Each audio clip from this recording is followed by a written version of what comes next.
I remember being a kid thinking about the year 2000. I could almost picture myself even being in my mother's kitchen in 1983 talking about our first record and the first deal, pacing back and forth saying, man, in the year 2000, I mean, Christ, who knows where I'll be in that? Here I am. This record was a lot of fun to make. We recorded it here in the studio, which gave us a very, very relaxed feel. We didn't have a time clock. So usually they're working pretty hard, so let's try and be quiet as we go in and check out what they're doing.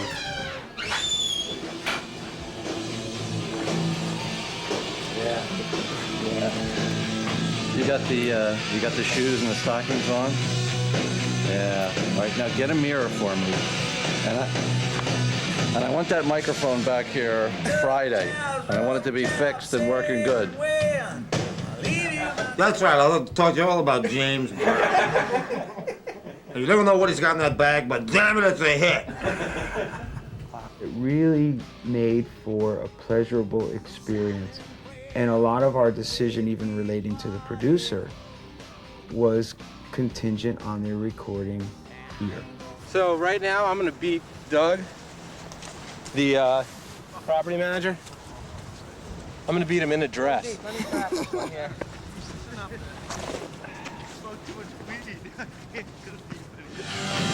Luke is the king of the heap here. He's the guy we get our inspiration from. Let me just move this fader, because it's gonna make all the difference in the record. Brilliant. Thank you. That sounds great. Brilliant. Thank you. Most of my moves are brilliant, and I know that that's something you've learned over the last few months about me. When I came up with the title, it was an accident. We were looking for something that would perhaps mean different things to different people. It can either be looked at as, I got a crush on you, or I got crushed last night, you know? I mean, it can mean different things to the listener. So we started just kind of throw around things like slippery when wet. It really doesn't mean anything. But it's kind of sexy and cool, you know what I mean? It's like, you know, you can imagine your mind starts to go. Actually, you know, see some girls in a shower together, that's what I start to think of immediately when I started thinking slippery when wet. You know, John just started saying some stuff and he came up with Crush and I went, I like that a lot, you know? I just thought that was cool. It has like, you know, it's got sex, it's got power, you know, so it's fun. Something about it. I think the time we took off and everybody being able to do other things in life and then come back, I think it's fresher than ever. And I know I'm biased because I'm playing on the record, but I can honestly say that I like every song on here. I think one of the factors of Bon Jovi still being alive and relative is the time we take off. So when we all go away and do our stuff, and then when we come back, it's exciting and new and fun, and you know each other, and it's just fun because you haven't been on top of each other for 2 years. We've all grown together. You know, everybody is going apart, then going back together. It's just like a family, you know, it's the same trip. John's the quarterback of the band. He leads the charge down the hill. We run right behind him. Richie, I mean, they're a writing duo. I mean, they're Lennon and McCartney, in my opinion. Richie has known me so long that I don't have to complete a sentence. I can mumble something. He goes, oh, yeah, I get it. Where sometimes my mind goes a lot quicker than my lips. And he's able to understand what I mean. The fun part about this band is everybody can jam and play. We never do a show the same way. We approach a song and you just make stuff up as you're going along and interact. We're going to tour. We are obviously going to tour. We're going to start the tour in Japan. We're going to do only 5 shows over there in major stadiums and then head over to Europe, where there are 20 stadiums now on hold, ready to go. Of course, when you're playing in a stadium, you have to become a bigger persona to fill that stadium up. And of course, with the use of the giant jumbo screens and light shows and stuff like that, you could either get lost or become extremely more present. Japan was the first place we ever had a gold record. Our first album went gold in Japan. That was the first place we broke out of. And then Europe is what brought the secret back home to the States, because it really wasn't until the third album that we had any real success here. So the Europeans took a liking to the band, and it's continued to get bigger and bigger and bigger every year. We're a very good live band. You know, I make no bones about it. There's no vanity involved. It's a simple fact. It's a great live band, always was. Ultimately, you have to have the songs, you have to have the groove and the vibe within the band. It's my life, it's now or never. I ain't gonna live forever. The last song becomes the best song and probably the first single. And now it is the first single. John and I know how to write that song, and people have been telling us for years, why don't you guys write like another Living on a Prayer, you know, do it again. You know, and we decided that we were going to write something that kind of resembled it in some way, shape, or form. Lyrically, it nods towards, you know, Tommy and Gina, and we kind of bring back those characters in the second verse of this song. We also bring back the talk box because it would seem to be one of our signature sound. But we also used on the track particularly to make it updated was a drum loop and lots of different drum machines and stuff like that to combine it with a real drum set to kind of give it the classic Bon Jovi sound, but an updated 2000 kind of version. This ain't a song for the broken hearted. A silent prayer for faith departed. I ain't gonna be just a face in the crowd. You're gonna hear my voice when I shout it out loud. It's my life, it's now or never. I ain't gonna live forever. I just wanna live when I'm alive.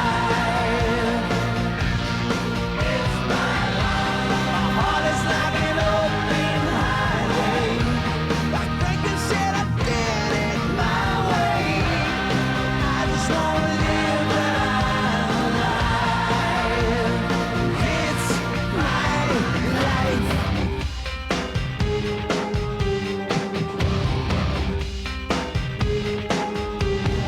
This is for the ones who stood their ground. For Tommy and Gina, who never back down. Tomorrow's getting harder, make no mistake. Looking even look, you gotta make your own breaks. It's my life, and it's now or never. I ain't gonna live forever.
we are. Ladies and gentlemen, here we are. Welcome to our website. Welcome to New Jersey.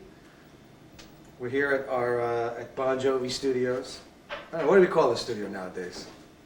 What does John call this place? Is it Sanctuary 2? Sanctuary 2 Studios. When we're really enjoying making this record here at Sanctuary 2. I think it's the first time that we've recorded in New Jersey.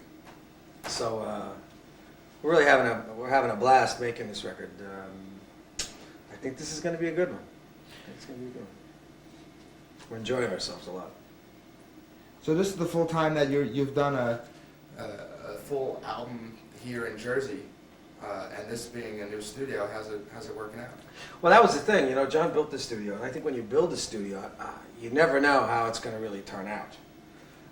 And this, it happened to turn out phenomenal, man. The drum sounds that we've been getting here have been great. The guitar sounds have been fantastic, and it's just a nice, easy atmosphere to work in because there's no time limit. Usually, when you work in the studio, you know, you're paying like a daily rate, whether it's $2,500 a day or something like that, and you feel like you're on a time clock. But here, there's no time clock, and there's no bill for the creative process. So it's a real relaxed way to make a record, and we're coming up with a lot of good stuff just from the experimentation because of the freedom that we have, and we're not worried about, you know, saving a buck or two, as they say on the AT&T commercials.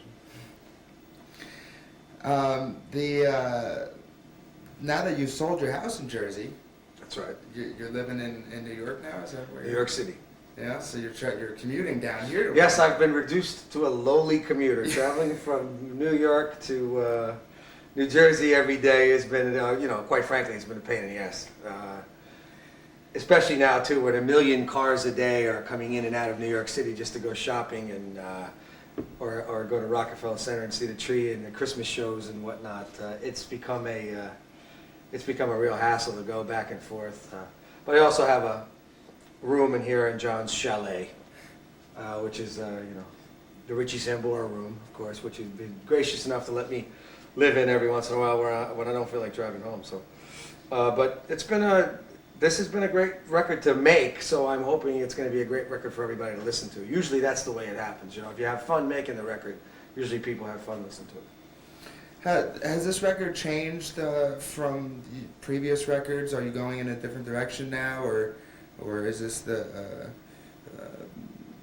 typical Bon Jovi record, or are you treading on new grounds here? Yeah, we've always been a kind of a slave to evolution. We never like to make the same record twice. This record, I think, is going to be a big jump, but it's back to, I think there's a lot of good time rock and roll on this record, in a Bon Jovi style, but we've been working with a new producer by the name of Luke Eben, and Luke is a young guy, and he's rooted, I think, you know, in more or less in the 90s, and it's given us kind of a new tint on our style, and we're really liking it a lot. And I think that, you know, the people that have heard the stuff are digging it too, because it is classic Bon Jovi stuff, great songs, great pop songs, and with a new tint on it. So I think that everybody's really proud of the advances that we're making as musicians, and also from a production standpoint, and how this record sounds. It's not mixed yet, and we're still in midstream here, but I don't want to jinx it, but it's really sounding really good. How do you feel about having the internet cameras in the studio at all times? Well, I mean, we were discussing it. John and I, you know, we were thinking about this as a way to bring our fans and people that wanted to log onto our site and check us out as a way to come in and start a groundswell. And because we hadn't made a record now in about 4 years. Our last tour was in '96. Our last record was in '96, '95, '96. So, you know, we had made respective solo albums since then. So it was a way to bring our fans back in. And I think it's pretty cool. You know, we're kind of natural kind of guys. We really don't care. We go about our business, and you know, I guess that's the wave of the future, man. People seeing what's happening behind the scenes, and you know, you can get a good view of what it's like to be making this record with us from logging onto our site. Do you go on the internet at all personally? I haven't had the time personally to do it. I must say I've been ashamed, but my assistant shows me how to do it, and I've been too busy. Speaking of your solo records, how is it different going in and doing a Bon Jovi record compared to one of your solo records? I think it's more work to do a solo record, obviously, because you have to be in control of everything. You're the lead singer, you're the guitar player, you're the lead guitar player, the rhythm guitar player, you know, you're the arranger. I always co-produce the records that I make. So it's a bigger job. This is a lot more fun because, you know, hey, I've got mail. It's a lot more fun because, you know, you can lean on the guys in the band and everybody's got their jobs respectively. It's a lot different. It's a lot different. Say it isn't so. Tell me it's not true. Say it isn't so. I believe in you. Tell me it's a lie. When people hear it now, they are very surprised that I'll have written a song like this, you know, both in lyrical content and musical value.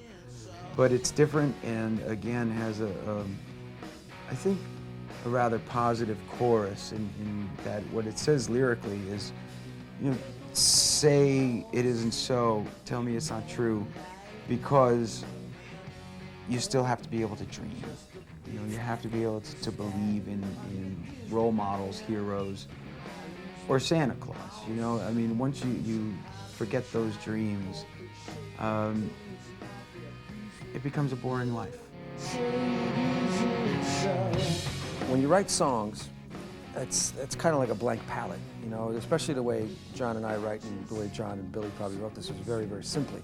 I especially like the chorus with the call and answer thing with, you know, very, very Beatles, say it isn't so, it's not true, you know, all that good stuff. So I'm a huge Beatles fan, so I was like a real fan of that, you know, and I was like, we were really trying to pull that one through.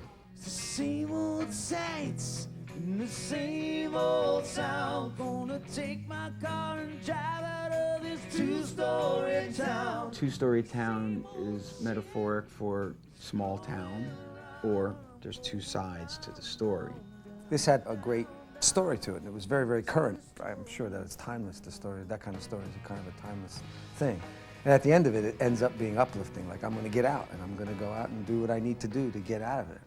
Just the way John sang the song particularly was very, very appealing to me because it was, again, fresh, something uncharted. He's almost like speaking through the verses with a small melody on it.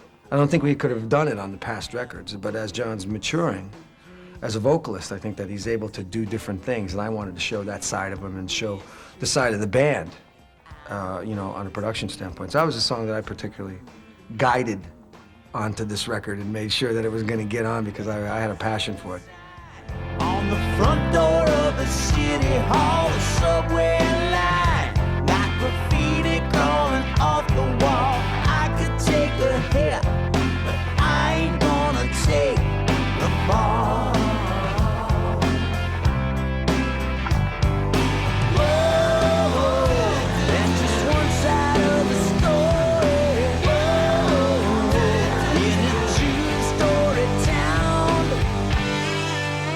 It's just the same old sights in the same old town. I'm gonna take my car and drive out of this two-story town.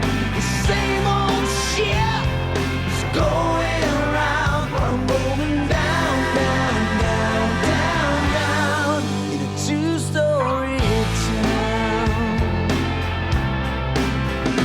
There's a girl that I sleep with, got ecstasy.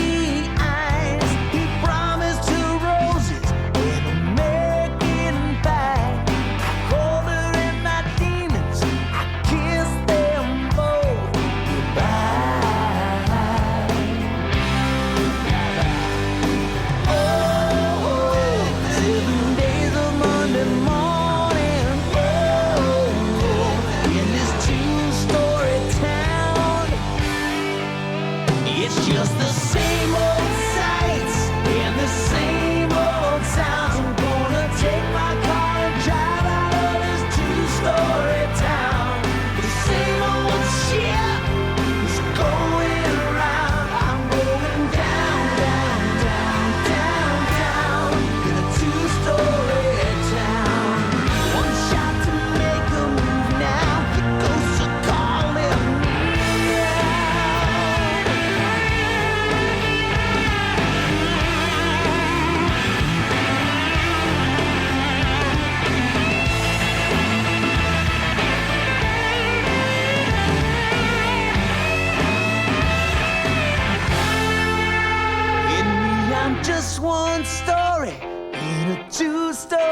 town, but you're never gonna find me in a lost and found.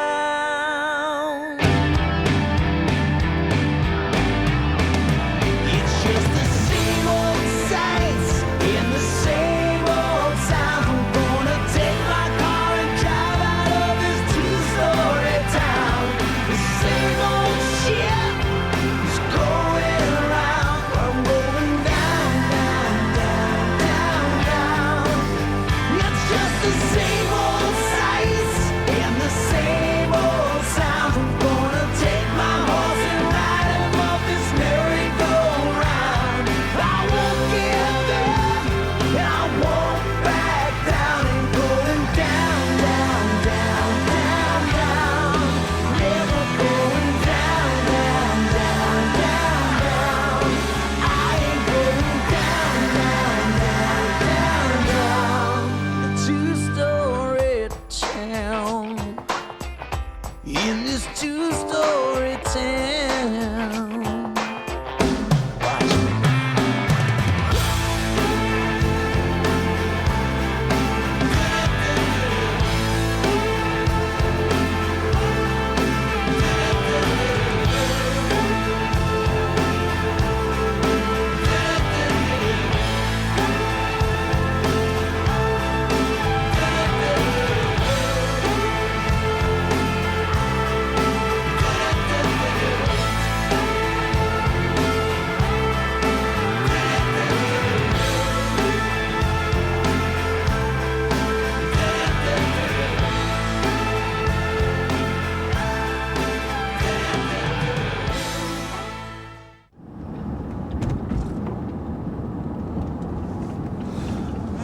So what town is this we're going into? This is Seabright. This is the beach right there. This is where Tico got married, the Chapel Beach Club. It was converted into a Cuban playground. Had a hell of a party there. Probably the best wedding I ever been to. You come down here, when the waves are kicking up. Watch the hurricanes and these big storms. All the news crews always come down here because this floods like crazy.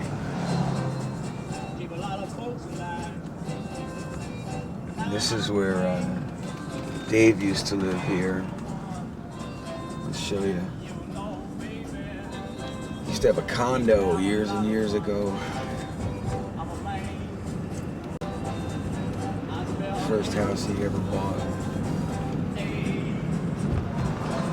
A few of the different guys in the scene used to live down here.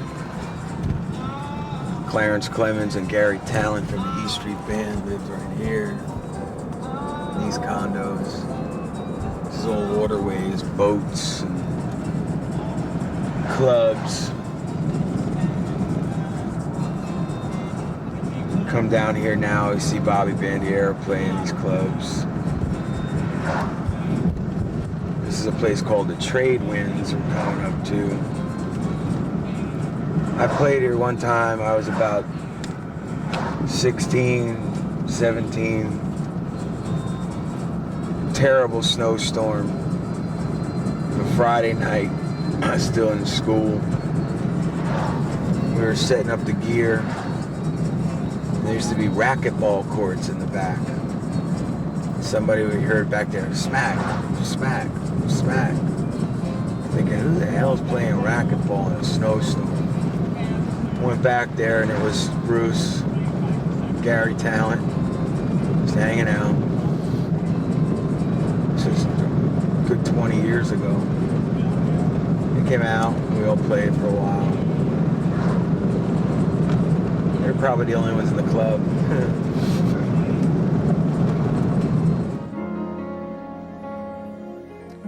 The story of Thank You is rather humorous because if I were to write record credits on this album sleeve, it would have said, "Thank you for loving me.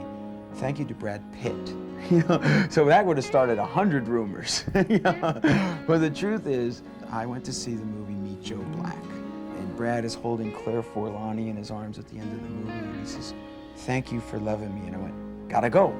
It's hard for me to see the things I want to see sometimes. I think everybody in life is going to have to say thank you for loving me at one point in time. Either you're in the doghouse and you got to get out and you're going to pull that line out, or you're getting married. It's like, thank you for loving me. Just the sentiment of that lyric alone is something that a lot of people, or at least myself, if no one else in this world, wishes they had had the courage to tell somebody that line. Thank you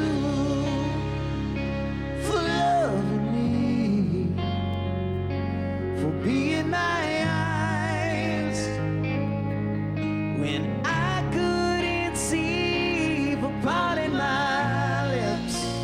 It's like two people are in the bedroom and they're speaking to each other. And just, I mean, right off the bat, I mean, it's just a beautiful sentiment. It's hard for me to say the things I want to say sometimes. How often have we felt like that, and how often have we said them? Thank you for loving me.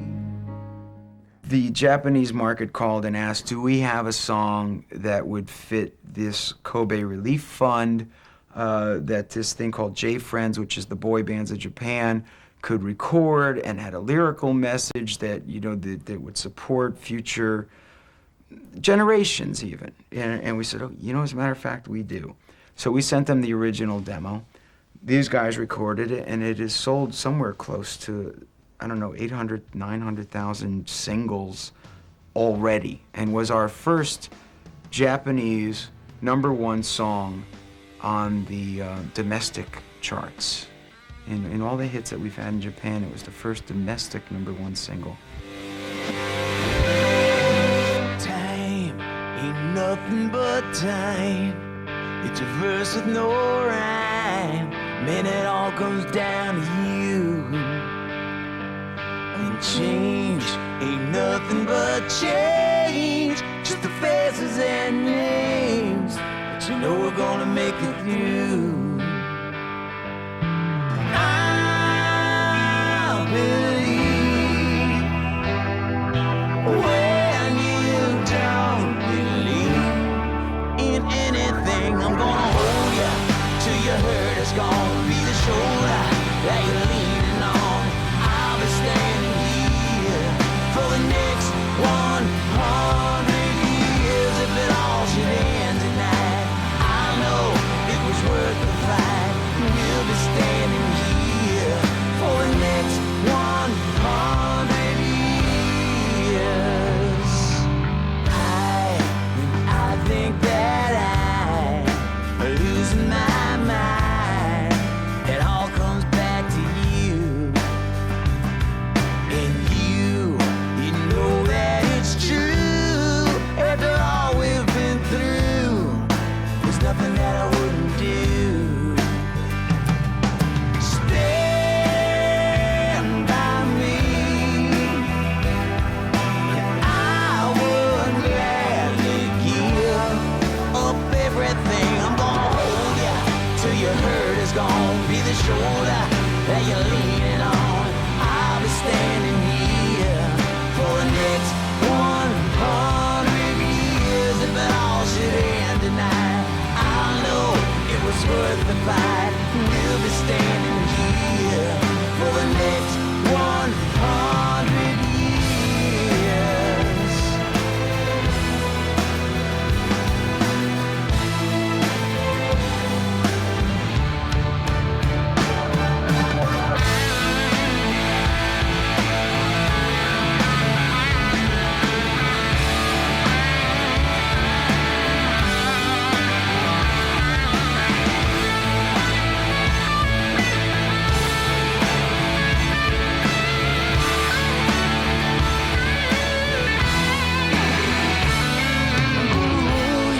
Till your hurt is gone, be the shoulder that you're leaning on. I'll be standing here for the next 100 years. If the world should end now, I know it was worth the fight. We'll be standing here for the next 100 years.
coming up to Max's famous hot dog stand. Where Mrs. Max, right there, hangs pictures up of all the guys that played.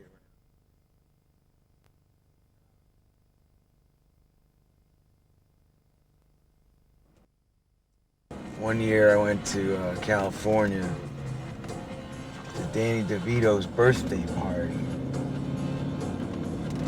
He's a real Jersey guy, and Danny, I thought, what am I gonna get Danny DeVito that he doesn't already have? What can I get him that he'll really like? And I brought him out a case of Max's hot dogs and all the fixings. And he loved that present because it brought home to him. There was times that I found out that they were shipping those dogs out on the road, shipping them out west to guys like DeVito. People go crazy for Max's hot dogs. It's one of those things that they're good going in, happy to be going out. It's a dining experience of the greasiest kind. Cowboy, baby.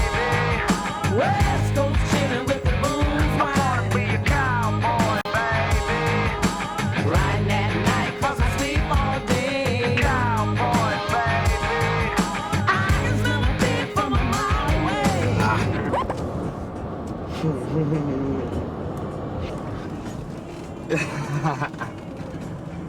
Hello, officer. Is he coming? No, you would have enjoyed that, though. I would have.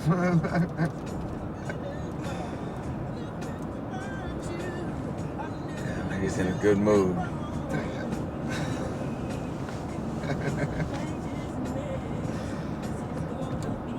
That would have been perfect. I had a nice shot, drove by.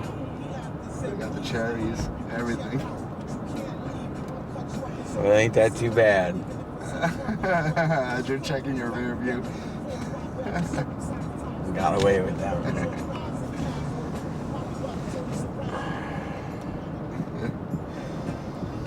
But you still get that adrenaline feeling in your chest though, right?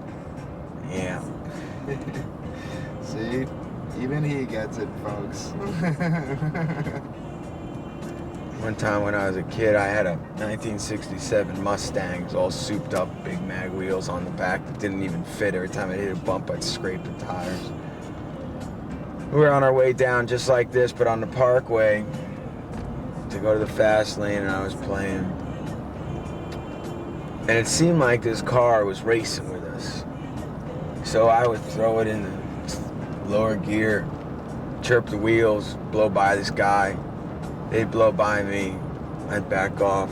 I'd blow by them, back off. Got to the toll plaza down in Asbury to throw my quarter in. Just as I threw the quarter in, we were surrounded by state troopers who worked the car over to the side of the road, opened the door, pull their gun. Guy has a gun on my kneecaps, says, get out very slowly, put your hands up, don't move. I'm thinking, for speeding, they're gonna shoot you. They were transporting a prisoner in that other car, and they just thought that maybe we were looking to help a young man out. And I explained that I was a 17-year-old musician on the way down to the club, and why don't they come and see us sometime? Well, of course, the prisoner would have been happy to come, but he wasn't invited. And the troopers let us go. The lyric says one simple thing in the chorus. I like the bed I'm sleeping in. Just like me, it's broken in. It's not old, just older. Like a favorite pair of torn blue jeans, the skin I'm in's all right with me. It's not old, just older. And that sums it up. When I sang this, my chest was out, you know, my backbone was straight, and I was very excited singing it. And I saw that the audience felt that. Now, regardless of if you're 16, you think you're older than when you were 12, or if you're 38, you think you're older than when you were 25, or when you're 50, you're gonna think you're older than when you were 35. So it's a question of feeling experience because of the song. Hey man, it's been a while, do you remember me? When I hit these streets, I was 17. A little wild, a little green. Been up and down and in between. To all these years and miles of memories, I'm still chasing dreams, but I ain't looking over my shoulder. I like the bed I'm sleeping in, just like me is broken in. It's not all, just older, like a favorite pair. Yeah, the reason we're out here playing today is because John Bon Jovi is in Los Angeles. He has no idea what we're doing, that we're at his house throwing a football around. But, you know, anything to keep the troops happy. See your face, you ain't no worse for wear. Breathing that California air. When we took on the world, we were young and brave. Got secrets that we'll take to the grave. Standing here shoulder to shoulder.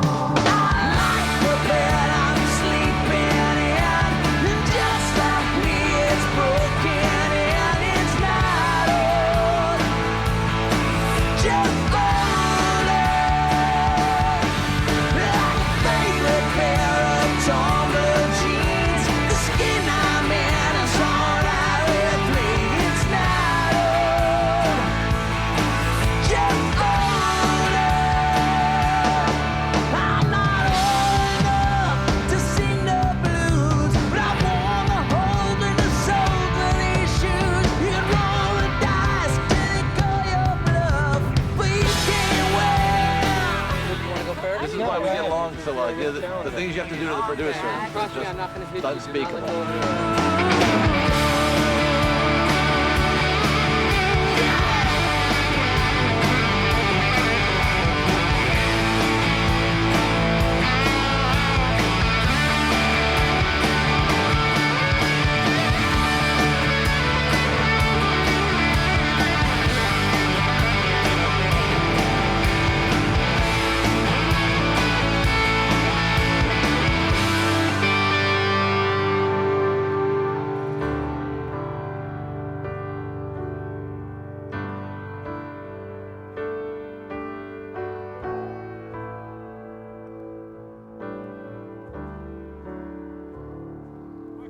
He's got a big mouth.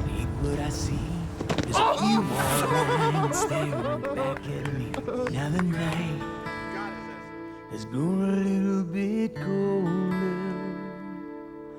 Hey man, I gotta run. You take care. If you see Coach T, tell him I've cut my hair. I've kept my faith. I still believe I'm just.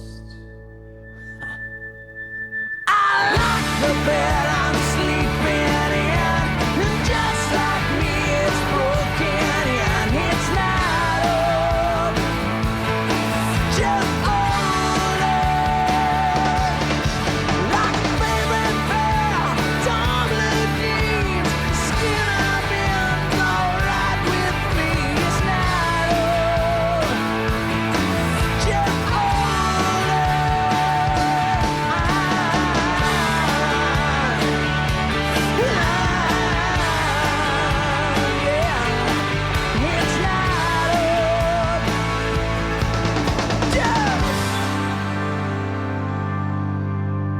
Or thinking about what you want to do for a career? You know, what do you want to do with the rest of your life? Well, if you want to wear a dress and act like an imbecile, this is the business you want to be in. So touring, how about touring? Are you looking forward to going back on the road? Yeah, we haven't been out touring for, like I said, 95, 96, so I think it's going to be really, really exciting. The offers are coming in for the tour right now from, you know, countries all over the world. Our last tour was, let's see, I think 42 countries, and 72 sold out stadiums, and we needed to take a little break after that one. Yeah, we're all looking forward to getting back together and hitting the trail again. And So this will be a full-blown tour this summer. Yeah, we'll be chasing the summer around the world, and you know, taking it outdoors and stuff like that, and you know, big shows in Europe and Japan and Australia and stuff. It'd be great. What do you think the possibilities of the internet going on the road are? Do you think that would be an interesting I think it'll concept? definitely happen. Yeah. I think that's a thing that, you know, I'm sure people are going to be buying tickets through the internet a lot these days, and you know, we'll probably be holding chat rooms, and we'll probably take this Bon Jovi TV idea that we have, probably, you know, throughout the whole length of the album, and that meaning the tour, and you know, weekly chats with us and stuff like that, and what's happening, what's progressing, and different things that are going on. It's almost like the video Real Life that you guys did. Just like that movie, Ed off TV. that TV, right. Or the Truman Show. It's kind of like what it's like. I'm sure that you'll be following us around and seeing what's going to be happening to us in our lives for the next year or so. Especially in the studio, the Truman Show does come into mind since there are so many hidden cameras around. There's hidden cameras around. Yes, this is candid camera, folks. So don't be surprised if you hear some bizarre remarks coming out of our mouths. So, sure. How about tracks on the album? Have you picked a favorite yet? Geez, it's hard right now. I don't like I said, I don't want to jinx it, but I'm really liking everything at this point. There's so many good rock songs on this album, and could be some of my best guitar playing in a really long time. I think sometimes music just gives you an outlet to really go crazy, and a lot of these songs have been really great as a guitar player to go after, you know, for me, and so it's been a lot of fun making this record. And I've used many different guitars, you know, maybe 30 or 40 different instruments, and you know, 20 different amplifiers to create the different sonic sounds. It's a guitar record. So when you're using, how many actual guitars do you have here? Do you have any idea? I have about 50, I think, here in the studio. Yeah. Just here in the studio, about 50? About 50. Yeah. But do you think you'll use those 50? I've probably used 30, 35 of them at this point. Yeah, I've been traveling around the world for many, many years now, and picking up great instruments, and you know, that have different sonic qualities, and so I always like to bring them in the studio with me and experiment with them. And like I said, because of the freedom that we have in the studio these days, because of not having to get out and being able to like camp out here for such a long time and have a place where we could, this is our studio to make records. We don't have to worry about moving anything, and everything just stays here, and it's all available to us. So the experimentation process is very, very fertile at this point. Do you have a favorite guitar? And have you ever named any of your guitars? I have a favorite girl. My favorite two girls, my wife and my daughter. But no, I really don't have any names for my guitars. But I guess I have maybe 20 favorites. I'm very fickle. Very fickle. I love them all. You know. All right. So it's, your wife and your baby, you mentioned, are they back in New York? They're in New York.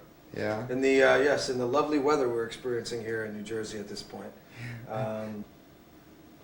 It's raining and cold, and you know, that's kind of, there's traffic everywhere. It's Christmas time, so happy holidays, everybody. I think that my lyrical heroes, Leonard Cohen, Tom Waits, could be proud of the pictures that I've created in this song. I think it's a wonderful story in that it is a boy-girl song. I created a lot of pictures and always used, you know, my wife as, you know, the image of what I'm creating with it. But there's more to the story than the cover. I think that will be one of the songs that I'll love to play at night. There are days when she's a whisper, nights when she's a scream, a reason to wake up in the morning, to close your eyes and dream. She'll kiss you like a sailor, then wound you with her eyes. She'll always make it better.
Bye-bye.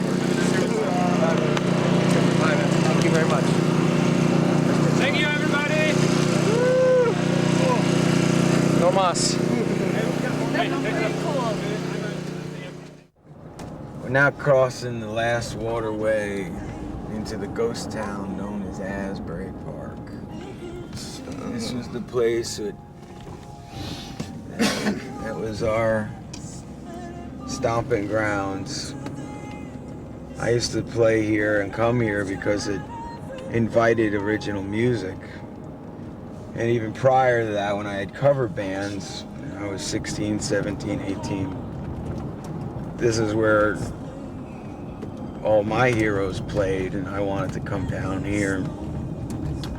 Chances are you'd run into one of the jukes or another on the boardwalk or in a club. And this song, one of those things on Darkness on the Edge of Town, when Bruce is driving down Kingsley, figuring I'd get a drink. You're on Kingsley Avenue, right? Kingsley Street, right there. So this is Kingsley. This is where Bruce wrote that stuff about. And you see, it's a ghost town now. All the motels are boarded up. It's a sad place. There's a lot of great history here. It started to change about 20 years ago. I was playing in these bars. This over here on the left is still a working hotel. And was meant to be the centerpiece of all the reconstruction of Asbury Park. And it's called the Berkeley Carteret Hotel. What happened though is poor guy invested a ton of money in it, and nothing else came. So unfortunately, he got hurt. He got hurt doing it. Now over here is the famous convention hall. Probably been here since almost the turn of the century. There was the theater, which is now open again. It's a concert venue. And then there's the Paramount Theater, which they opened again over there. Used to come here to see shows.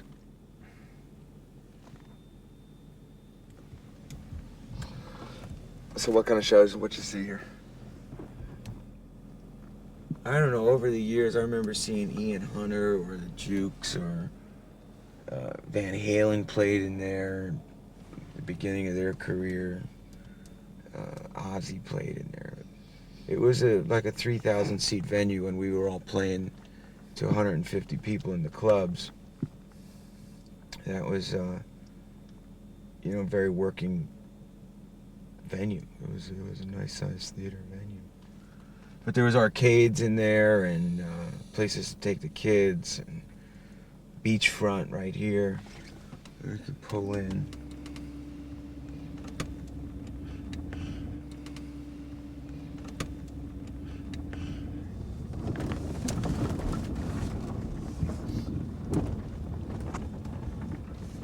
This is the boardwalk.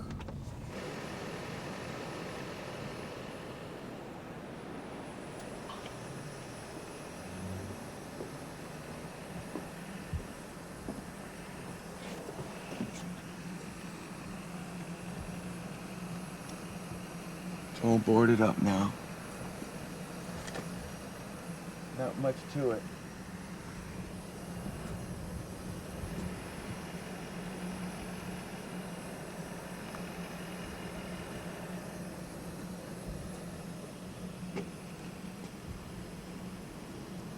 People talk about bringing it back. All the time builders keep talking about bringing it back. There must be a lot of money involved and tax implications that no one can seem to do it. An awfully long boardwalk. Was it thriving at one time? Or? Yeah, this was all the great junk food and games, and It goes down this way for probably half a mile.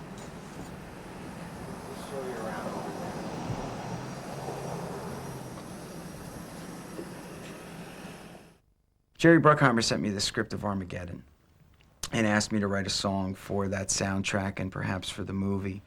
And when I read this script, I immediately knew that the character that Ben Affleck was playing, leaving Liv Tyler to go and save the world, finding out that he was in love with Liv Tyler's character and Bruce Willis being her dad in the film was going to whoop his ass for it, being the wild boy in the film. Here was the story to me. This was what I was going to write about. It was really obvious to me, and I wrote the song, and I liked the song very much.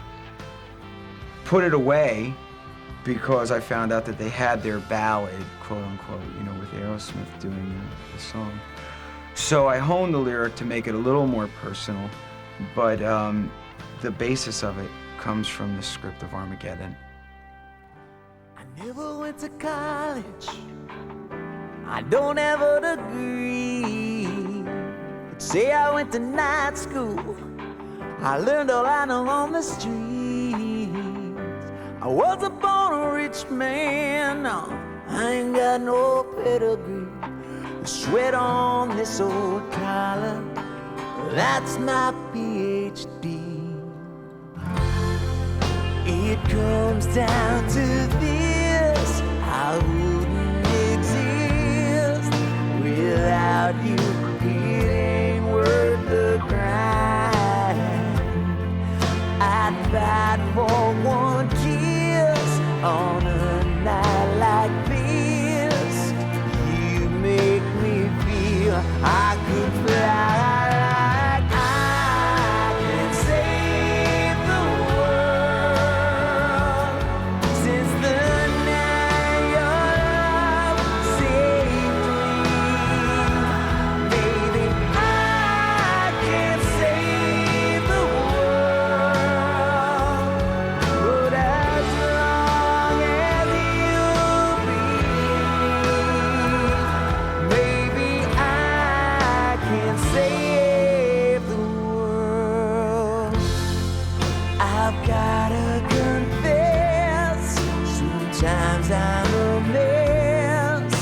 Sometimes I step out of line.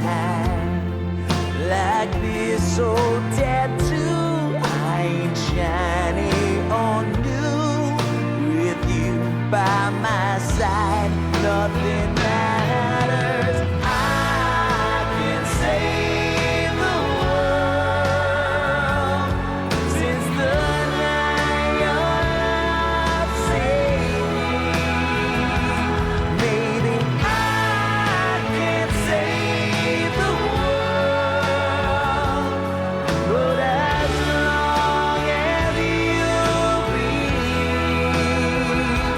maybe I can save the world.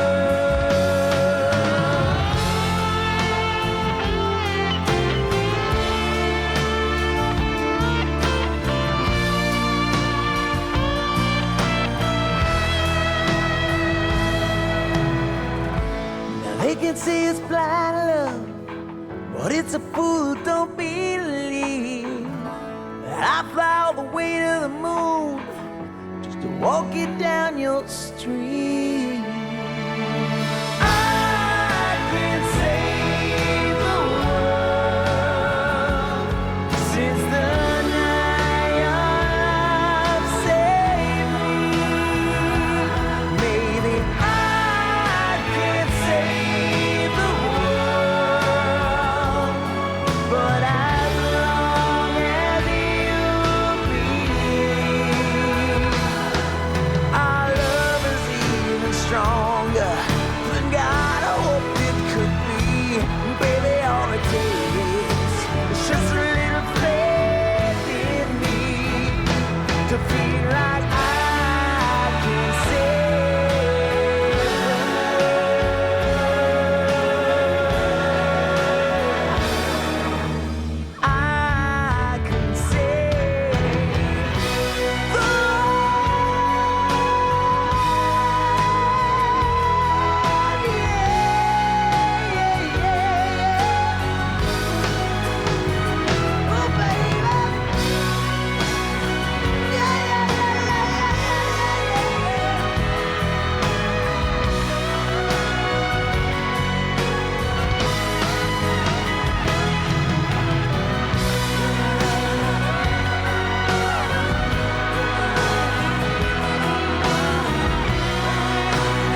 That construction site you see over there has been like that for almost 20 years.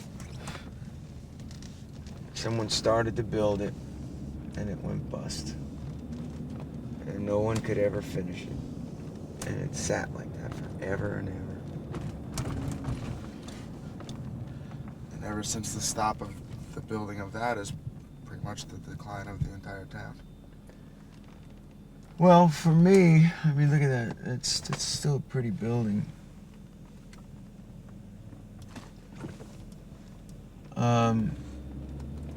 My memory serves me well.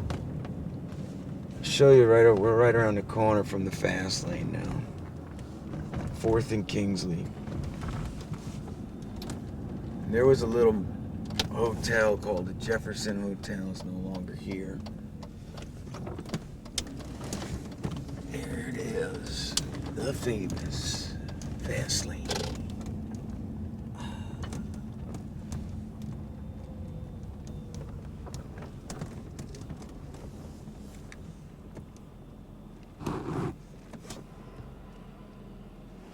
This lot that's across the street was the Jefferson Hotel, and there was an alleyway to go from here over to the Stone Pony that we would walk through and go over bar to bar. There was a murder back there.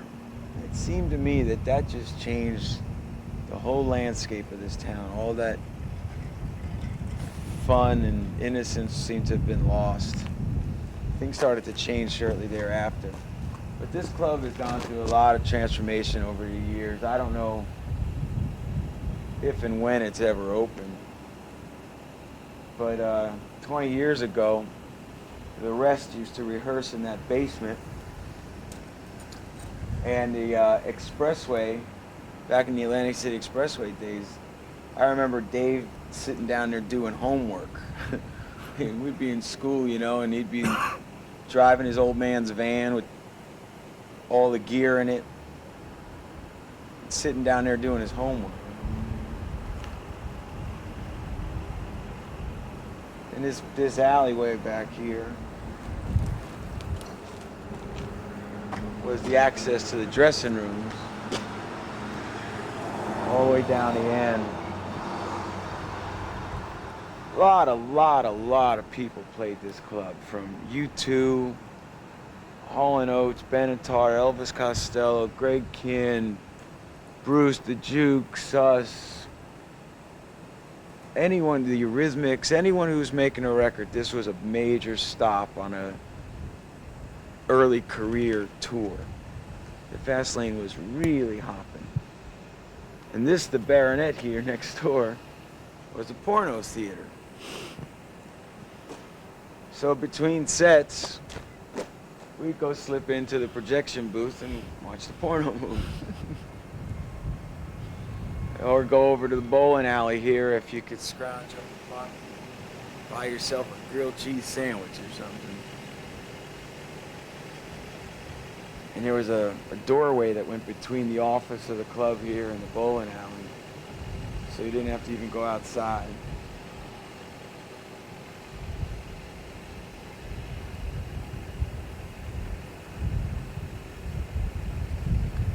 It's a great place. Great place. A lot of good memories here.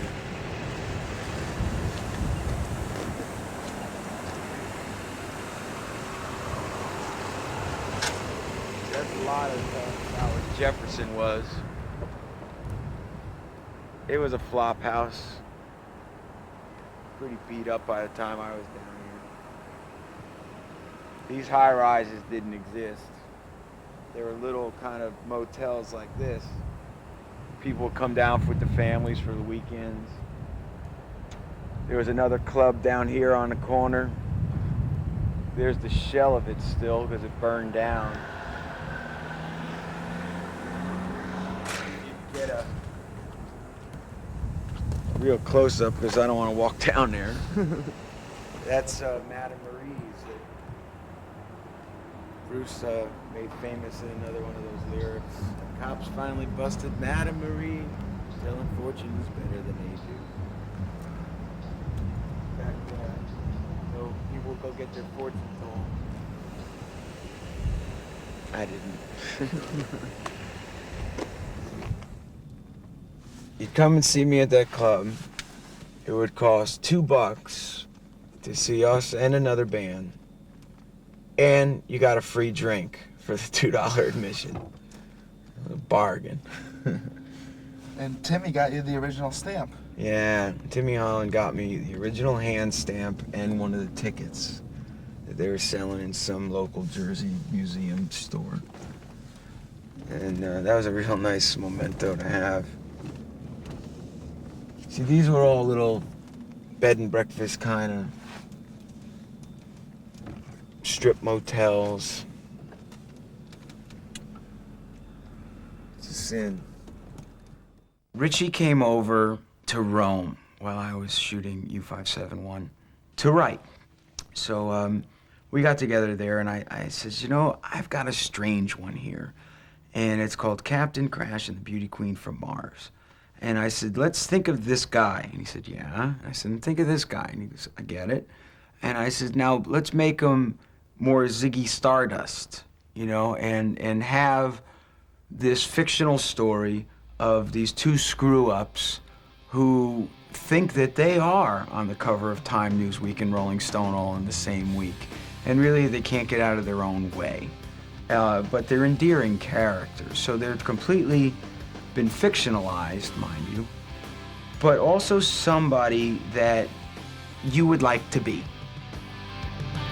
Dressed up for a big day, like Halloween Day.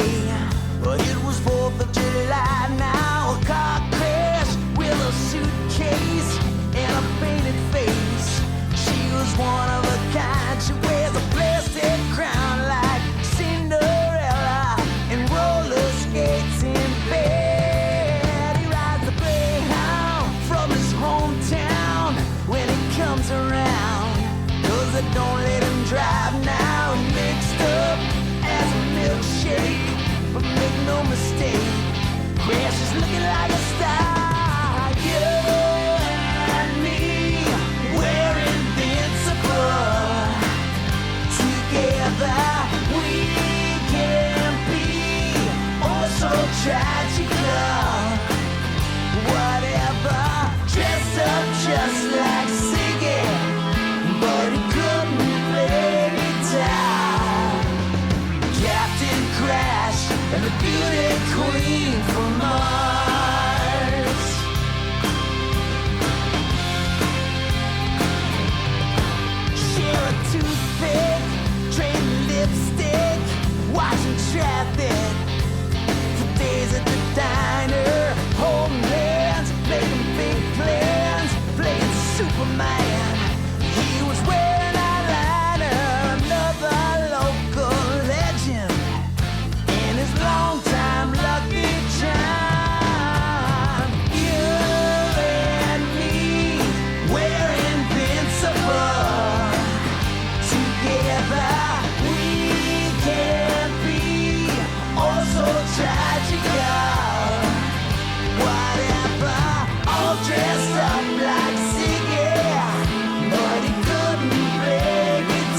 coming up to 2nd Avenue, 2 blocks over. And on your right here, what's it called now? Zippers? Zippers Male Go-Go. Thursday amateur night. All right, tonight's Thursday. I can go. Oh, that'd be great. I could make a couple bucks. All right.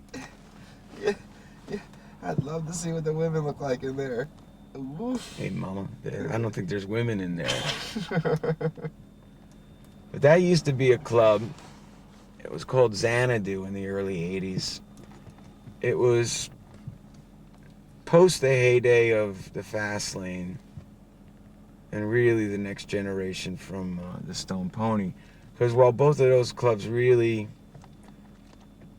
tried to focus on original music, Xanadu was a cover bar. Cover bands would play there. But a guy ran it. 2 guys ran it. Tony Pellegrossi, who's still around promoting concerts, and an original Asbury Juke, as well as a good friend. And another guy whose name was Page. Well, Page now, 20 years later, is known as Diamond Dallas Page, the world famous wrestler. Really? Diamond Dallas Page used to manage that bar. And he was a good friend of mine because when we were having a hard time making any money because playing original music only was very difficult to get bookings other than places like the Fast Lane. And the Stone Pony was having way too many cover band nights, so I would go into there. And while he would have a cover band playing, he'd slip you $100 and let you play a set, knowing that you needed the money to eat. And he and Tony used to always look out for me and throw me a night anytime they could. So that was a good bar. It was a lot of fun. A lot of fun. Now it's Zipper's Male Go-Go. Thursday night amateur night. Zippers. Come back tonight, folks. I might be there.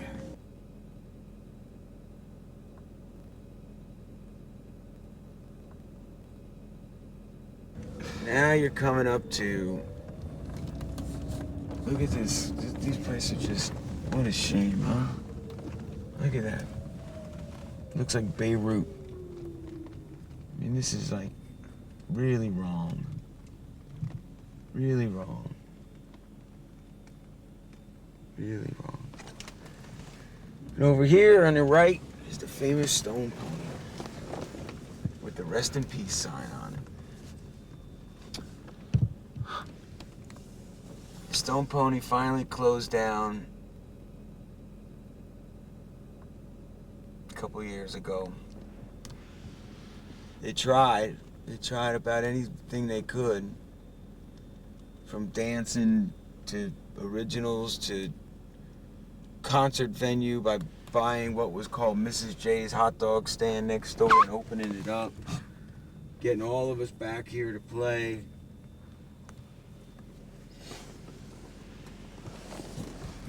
Nothing could revive the patient, huh? No.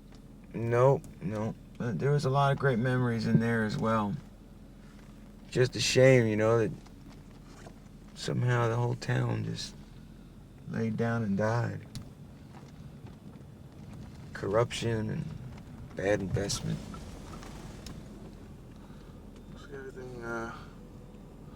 Everything's been burned. She's a Mystery I wrote, believe it or not, at a songwriter's retreat. I was invited to the south of France at what was truly a castle in the middle of nowhere. And it became one of the truly great experiences of my life because all you could talk about was songwriting. And you would sit in a room with 2 other people and develop a song.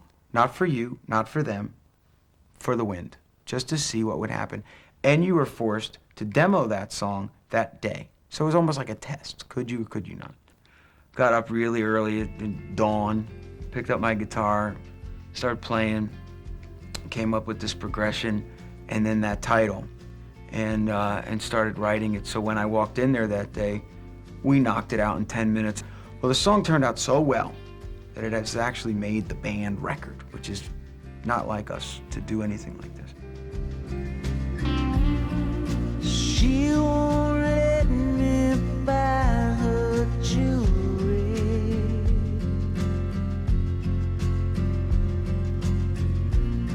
She don't want things that she can keep.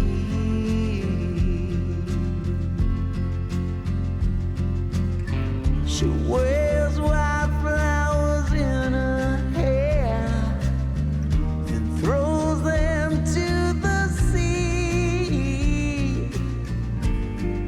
She's the beginning and the end of me.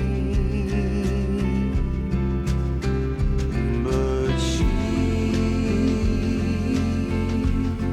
a mystery.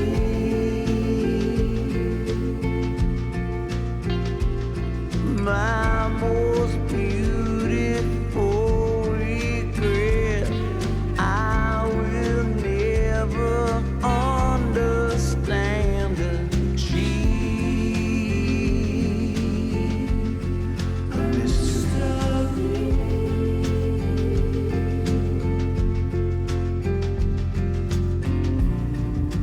I still don't know what to call her.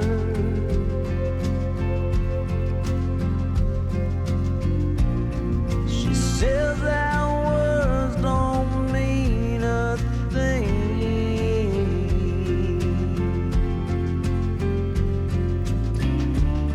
She changes her name every day and lies all the time. And I feel lucky to call her mine.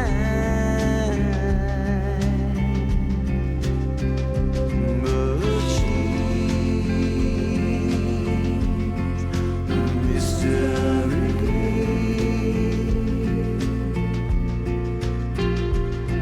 My most beautiful regret, I will never understand her. She's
Palace. There's a big arcade. Down here to your left, they used to have the merry-go-round. Another theater in there. All rides for the kids.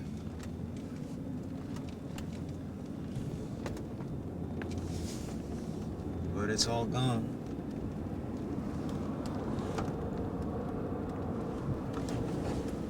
Everything is boarded up.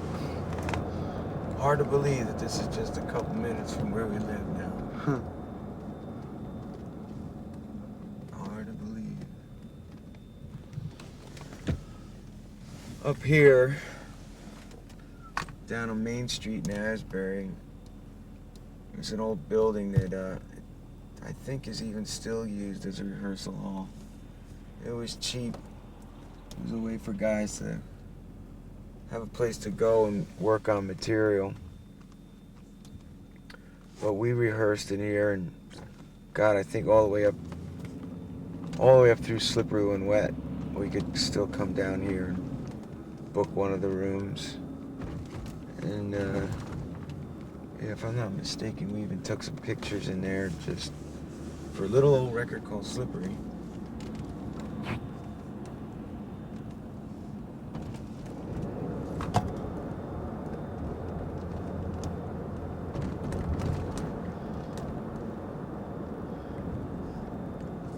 It should be right up here in the corner. Here it is, this building on the corner. Upstairs. The Asbury Lodge. Used to be a rehearsal hall.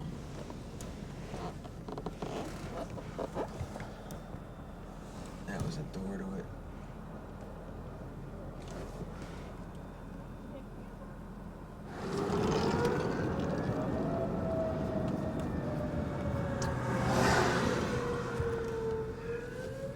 It's okay, it's just another air raid. The bombings. You watch CNN, you think they were bombing Iraq? No. Asbury. They shot it all right here. Yep. This is Neptune High. I think Jack Nicholson went to high school here.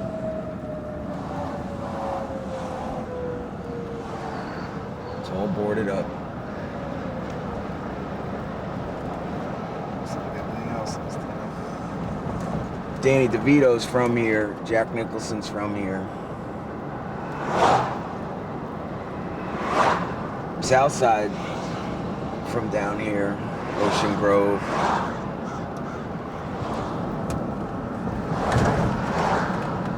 I used to live in Bradley Beach, which is what we're coming up to right now.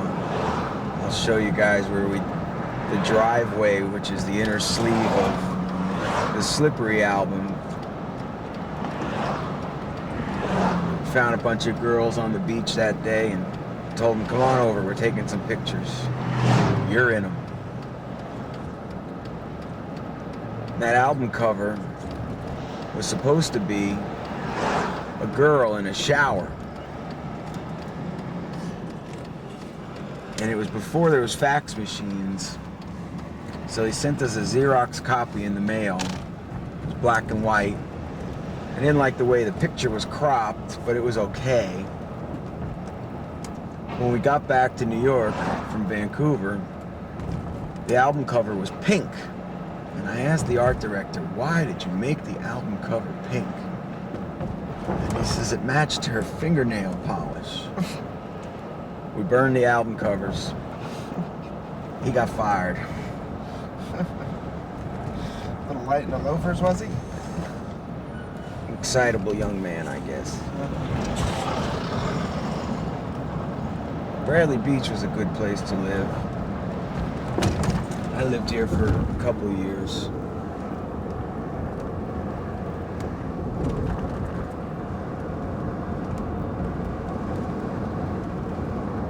Down on the ocean. And I'll show you that ocean right down this block.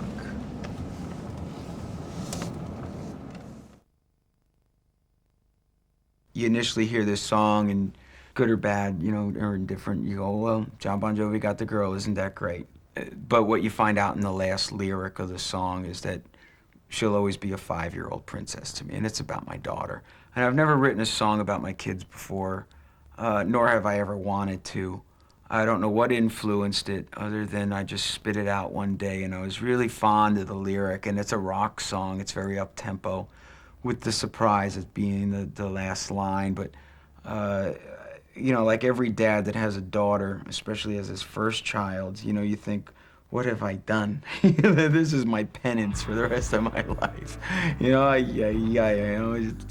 my joke about my daughter is I've always said she'll be the prettiest girl in the convent. You know? It feels like I'm walking on air. We walk down the street. When the neighbors stop and watch us go by, you can hear them talking. Sometimes I think that you're the one reason the sun still shines when it shines.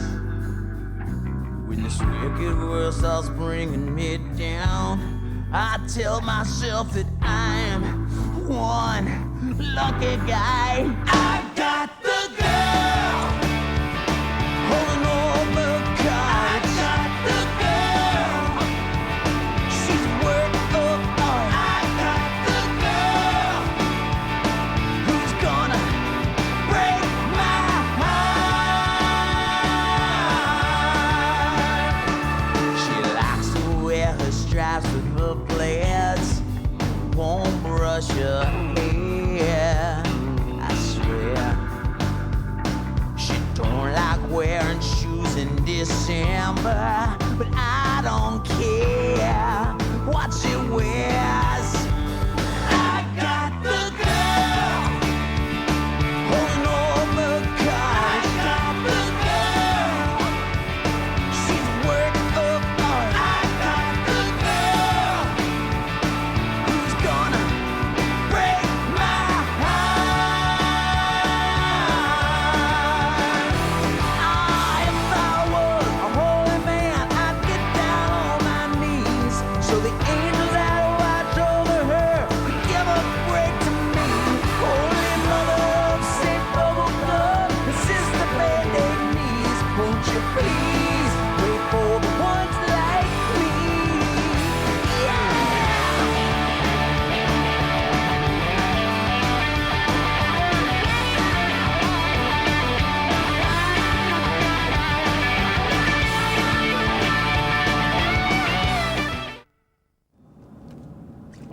Yeah, they rebuilt it completely.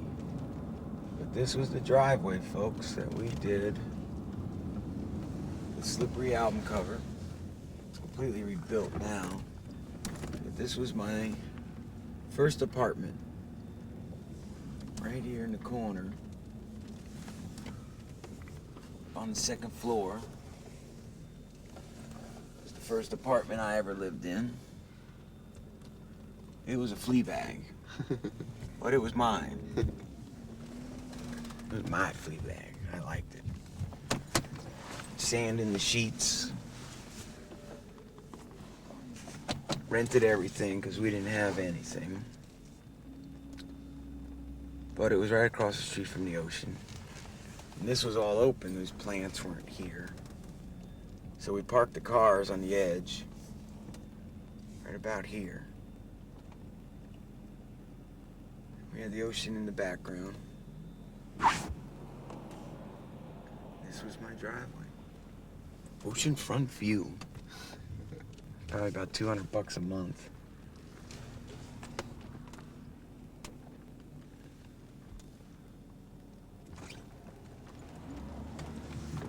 Then we moved on up.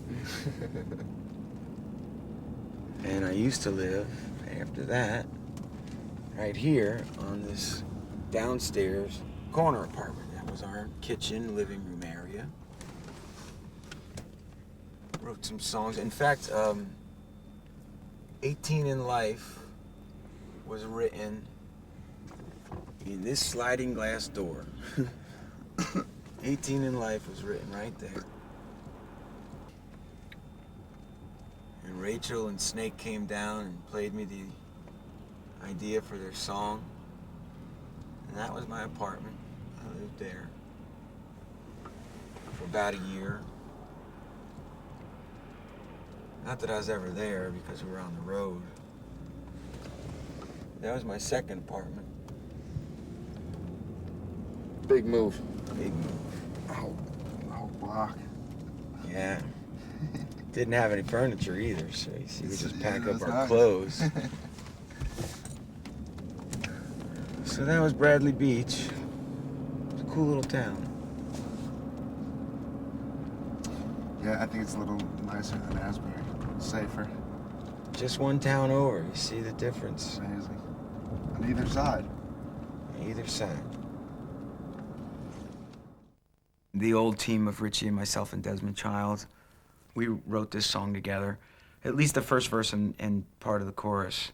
But I thought of it as going to a go-go and was so excited about it that I kept pushing. I came home and wrote the rest of the lyric by myself, and having had already written the music, roughed it up. They came, we demoed it, changed a couple more of the lyrics around. Certainly in the vein of You Give Love a Bad Name, you'll want to play it at night. You know, it'll be a big audience thing. It's a hot night, the natives are restless. We're sweating by the light of the moon. There's a voodoo mojo brewing at the door, that can knock a witch off a broom. We slither on in, shed our skin, make our way into the bump and the grind. I'm passing by, she gives me that eye, so I stop to give her a light. Nah, nah, nah, nah, nah, nah.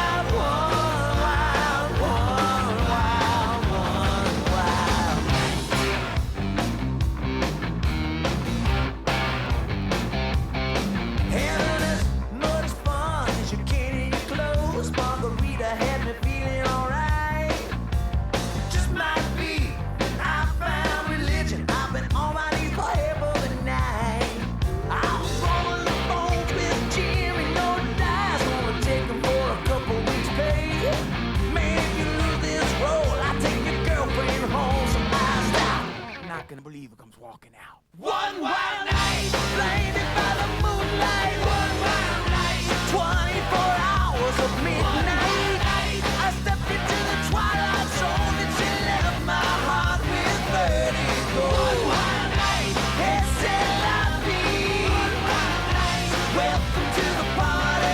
One wild night, life is for the living, so you gotta live it up. Come on, let's go.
set of our new video for the song Say It Isn't So, and the concept of this is the famous final scene of Blazing Saddles. Mayhem. Mayhem, absolute mayhem. The idea was, if you remember Cleavon Little and all the guys in Mel Brooks' movie, they took the Western and completely blew it out because you realize they're on the back lot of a major motion picture studio. And we did the same thing here with our song Say It Isn't So. And we also were able to incorporate the talents of Matt LeBlanc, the star of Friends, Claudia Schiffer, supermodel, turning actress, Arnold, the Terminator, Schwarzenegger, and Emilio Estevez. So Arnold's playing the Terminator, Emilio is playing Billy the Kid in this set of Young Guns, and Matt and Claudia have this love scene. And all this mayhem is going to go on, go through, trashing the studio around us playing Say It Isn't So. Say it isn't so. Tell me it's a lie. Roll cameras. And on the way. Go, do it. Action. It isn't time. Superman don't fly.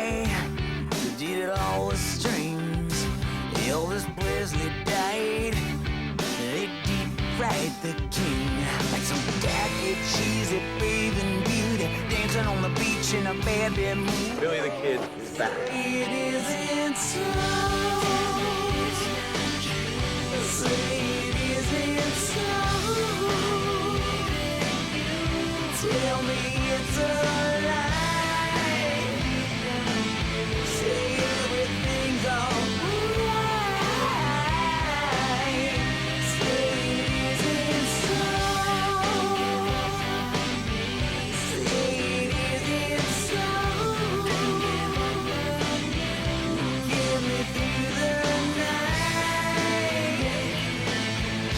Just as that happens, the wall busts over and all these Romans come through and like going, hey, what's going on? Guys are running around the corner, the cowboys are pissed off. They come over and start getting a fight, and you're like, what the hell's going on? Some guy comes over to you and you just like clock him. Say it isn't so. We are cut.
Very charming.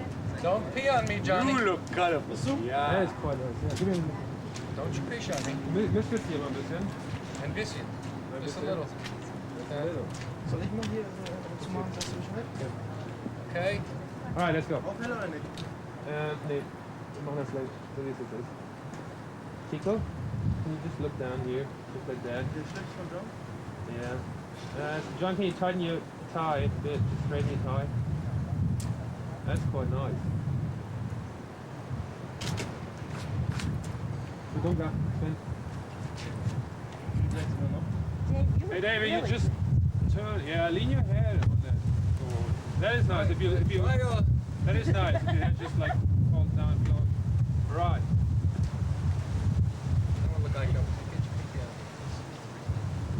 That is quite nice. All right. All right. Yeah. It's okay. Richie, open the umbrella. Come on. Just open it. Show us you care. Hold your mind direction. Get mean.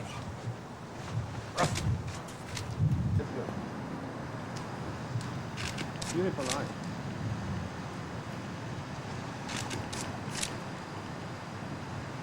Looks good. Tickle your head a bit over to that side. That's a bit too much. Yeah, very good. Dave, look here. Dave, look here, please. That's all right. Very good.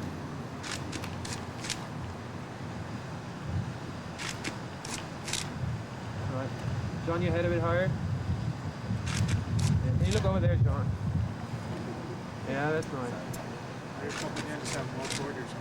Yeah. See that, isn't it? It was in the barn. All right, let's do that again, guys. That's kind of cool.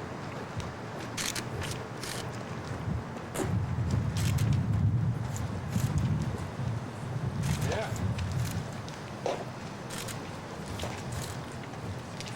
Right back. Oh, sorry, guys.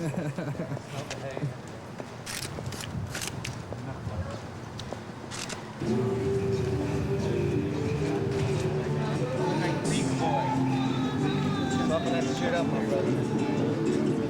Parachute.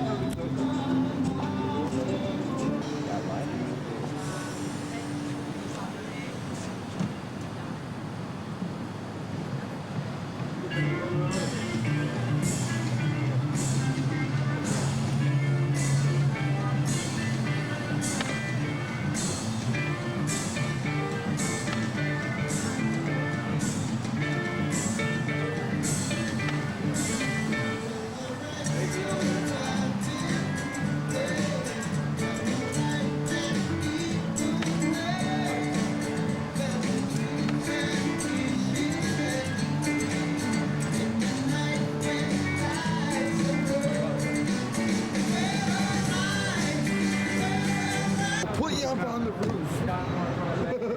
Sounded like a good idea at the time. Help me. Okay.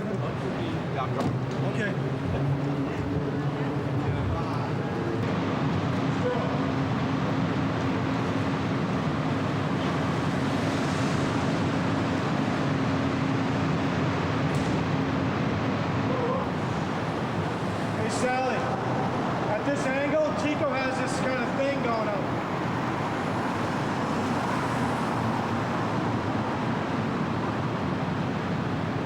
How's the highlight in the hair? Always facing with me.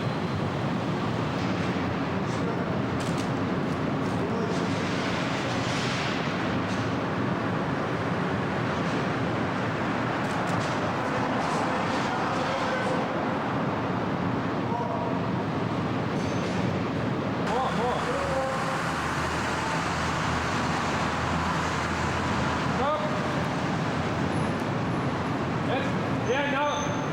So that you get a good sun. That's good. The way you are now. Yeah, Richie, I can see it. I can see it. Very nice. Very cool. Wait for the car. Very nice.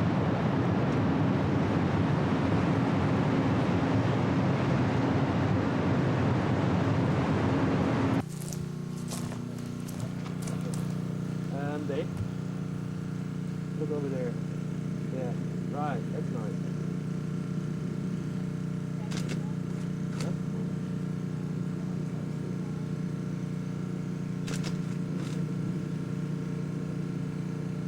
There's a tree out here. And Chico.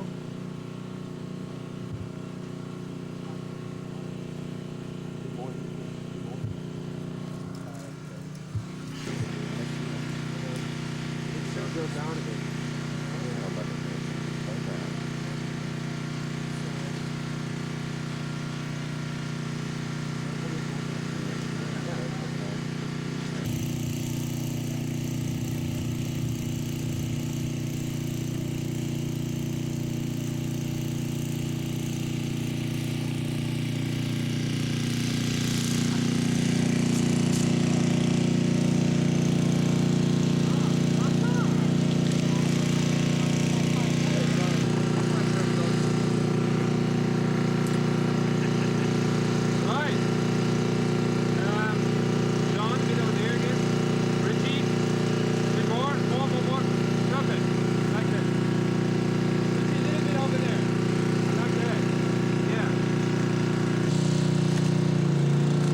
curve. It's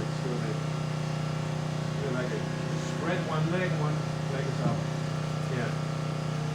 Like that, pretty much.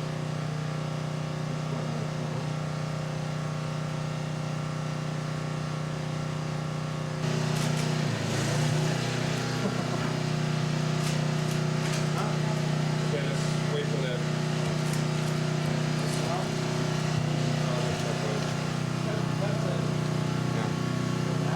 That looks kind of cool. That looks like we Germans say. Total abgefahren. Absolut Total abgefahren. Fantastisch. Ziemlich affentittengeil.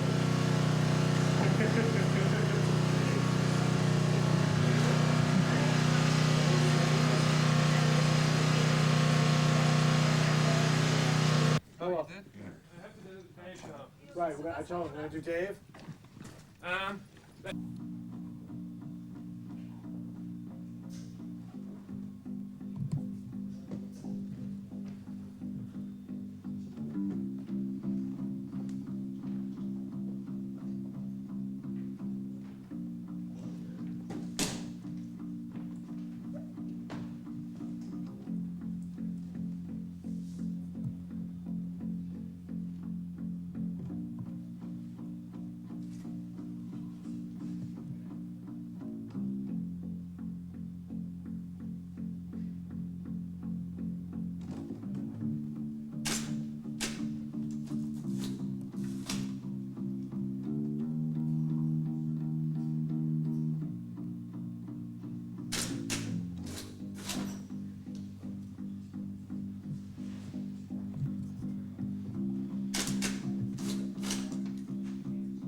Do 3 tracks. 3 things. Do like one real straight one. So. We gotta do straight one. See if the other day straight. It's there. And I said it then he said tribute to Cool Form. That's probably the right accent, right? That's what I did.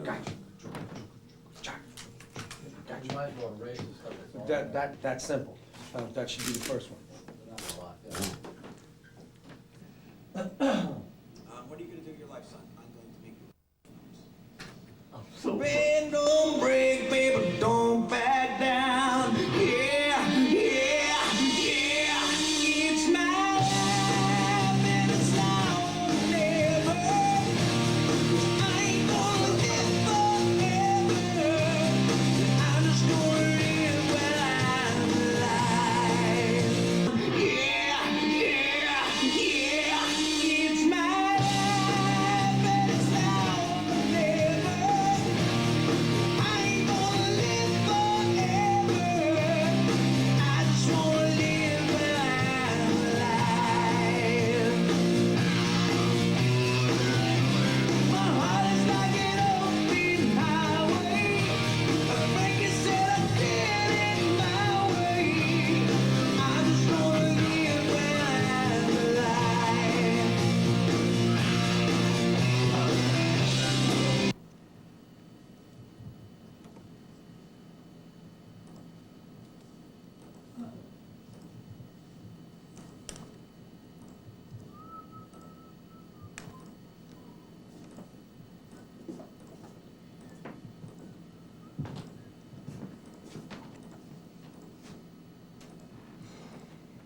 Bruce still down there? Yeah. It's now or never.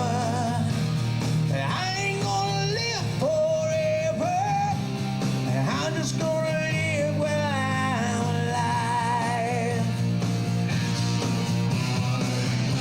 My heart is like an open highway.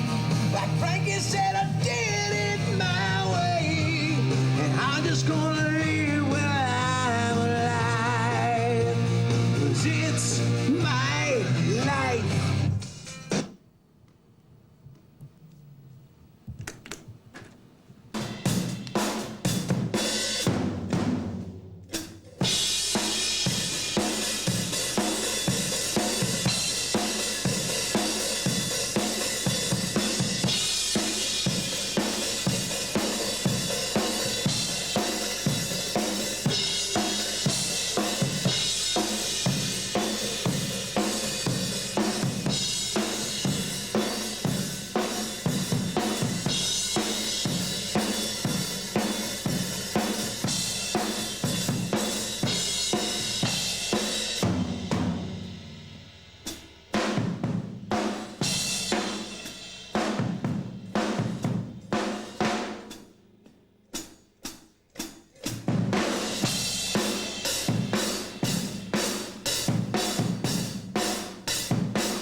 I hear that.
to New Jersey and our studio where we recorded the new album, and I am here to break the new title to you of the new album that has been changed twice previously. What is it, John?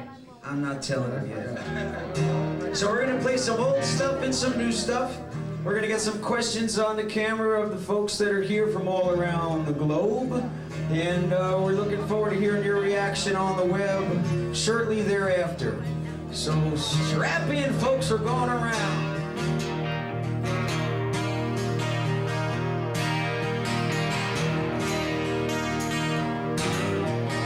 Hey, man, I'm alive, taking each day a night at a time. Feel like a Monday, but someday I'll be Saturday night. Yeah, my name is Jim, where'd I go wrong? My life's a bargain basement, all the good shit's gone. I just can't hold a job where I belong. I was sleeping in my car, my dreams moved on. My name is Billy Jean, my love is more than soul. I'm only 16, I feel 100 years old. My fault's the devil, took my innocence away. The shit I've ever was better, at least I get paid. Tuesday just might go my way. Can't get worse than yesterday. Thursday, Friday, they've been kind. Somehow I'll survive. 'Cause hey, man, I'm alive. I'm taking each day, night at a time. Yes, I'm down, but I know I'll get by. Hey, hey, hey, hey, man, I live my life like I ain't got nothing but this roll of the dice. Feeling like a Monday, but someday I'll be Saturday night.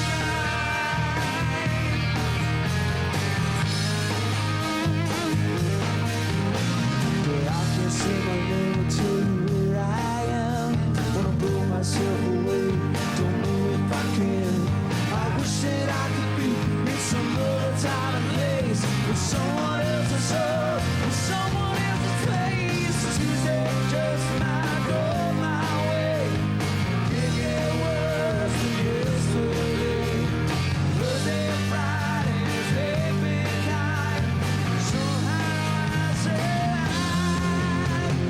hey, man, I'm alive, taking each day, night at a time. Yes, I'm down, but I know I'll get by. Hey, hey, hey, hey, man, I'm gonna live my life. I'm gonna pick up all the pieces and what's left of my pride.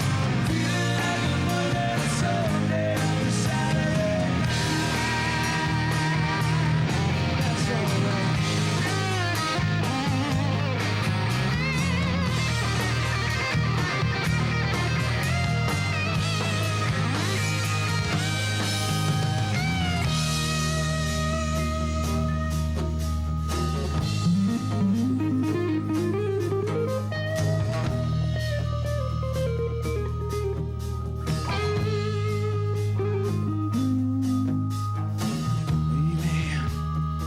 Well, I was Saturday night.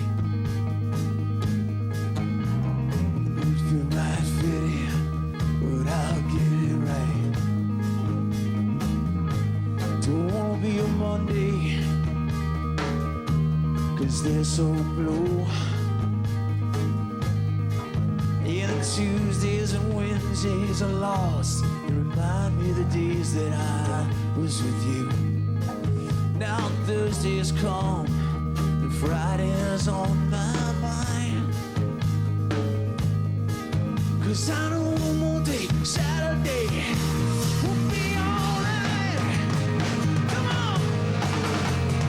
Hey, man, I'm alive, taking each day, night at a time.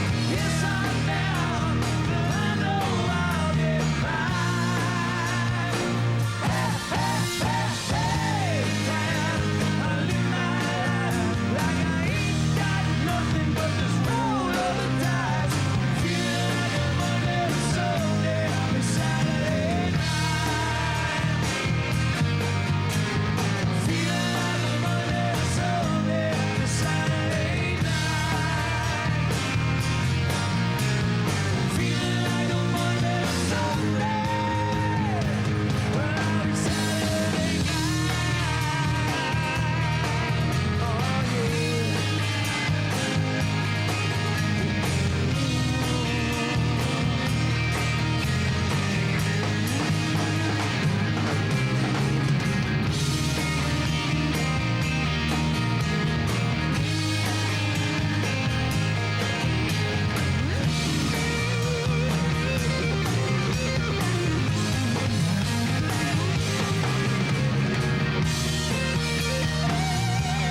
coming from your personal experiences, or is it coming from, you know, a third party's experiences? Are you telling a story? Are you telling your own story? What is this saying? Well, Older and Say It Isn't So are obviously very personal. Two-Story Town has overtones of, again, the same sentiments that I would like to portray, but was a little more fictionalized because it was written more about the idea of a two-story town. Is there's two sides to this story, and as in small town, you know, not a lot going on. And you know, the proximity to Manhattan and what goes on in our lives, obviously that's been fictionalized to some degree. But the pictures, you know, are there in the kind of stories we try to create. So, it depends. How do you think this album, like with all the other music and everything else, how do you think this music sort of relates to what's going on now, this album? You know, when you have universal themes like you're trying to get out or growing up or being proud of who you are or being able to face the truth in the mirror, I think that those are themes that will transcend language barriers, cultural differences, musical styles and trends. You know, I think that when you realize that anybody, everybody, regardless of age, location, or belief, goes through those things, you know, you find a common thread with people, that's when the magic happens. You know, we stumbled on that once a long time ago, and have tried to continue on that journey, you know, being positive when we could. Is anybody else? We got one more, and then do you got any more new ones? Yeah. Potentially? You think you can? You think sure. you can hook some brothers and sisters up out here? We can hook up brothers. All right. Who are you? John, hey, the new stuff sounds great, by the way. Thank you. And you know, I was there early on, right? Yes, you were. So early second generation now. Early in your career, yes. Talk about some of your influences. And certainly you guys influenced the entire industry and scores of artists in the 80s, well into the 90s. But give us an idea of some of the bands that you've been fans of in the 90s as well. But who were your earlier influences as well? Well, as a kid growing up in Jersey, if you didn't, you know, idolize Bruce and Southside Little Steven, you're going to get your ass kicked by somebody somewhere. And so, you know, certainly for me, that's at the roots of all of this, is those guys. More recently, I'm enjoying the return to melody and songs, and though I truly think that when grunge came in, it was great, and the music business needed it, and Kurt Cobain and Eddie Vedder were the real deal. And of course, you know, there was 10 copies of those things, much like every generation that has its big band. There were about 40 of you guys. Well, there was a lot of them that needed, you know, to go away. And the same thing with the grunge stuff that wasn't as good as Nirvana and Pearl Jam and that. And the great ones are still doing it. But now, I mean, for me, if I hear something like the Lit record, I think it's a great pop rock record, or the Foo Fighters. I mean, Dave Grohl's continued to make great songs. Who else is out there? You know, those two are some Everclear, I think, is great.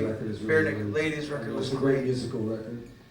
You know, those are all really good songs. I'm anxious to hear the Wallflowers next record, or the Matchbox 20 record, to see what they do with it.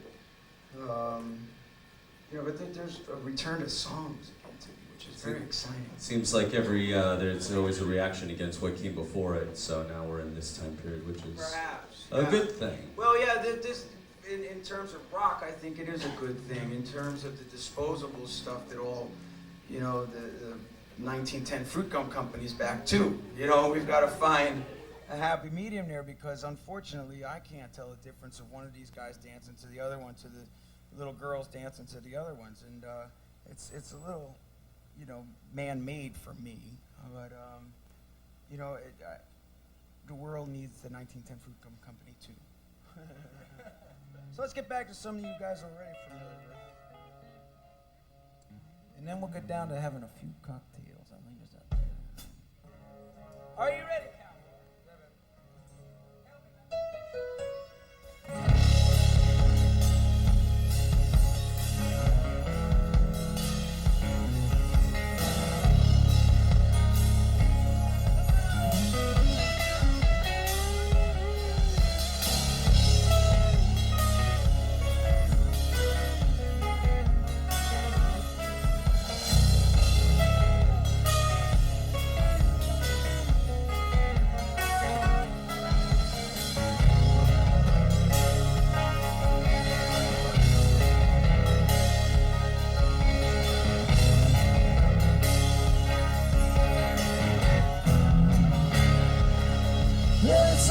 same. All you need to change every day. It seems we're wasting away. Another place where faces are so cold. You drown night and get back home. I'm a cowboy. You steal those eyes. Won't it haunted? Dead or alive?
lips, so savage lies.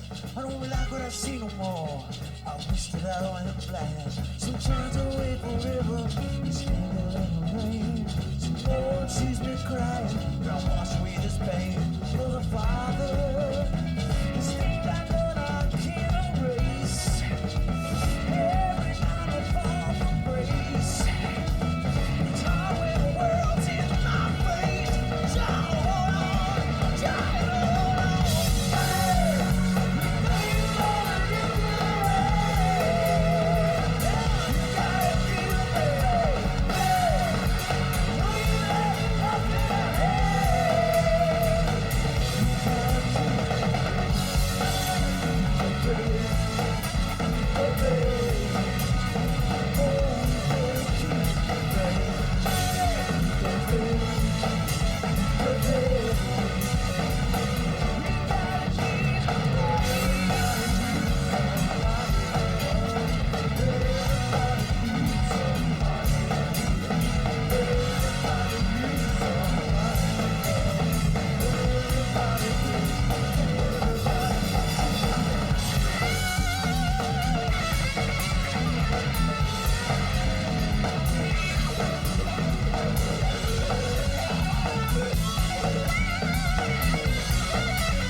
Out there. Look for Crush every May 1st of June.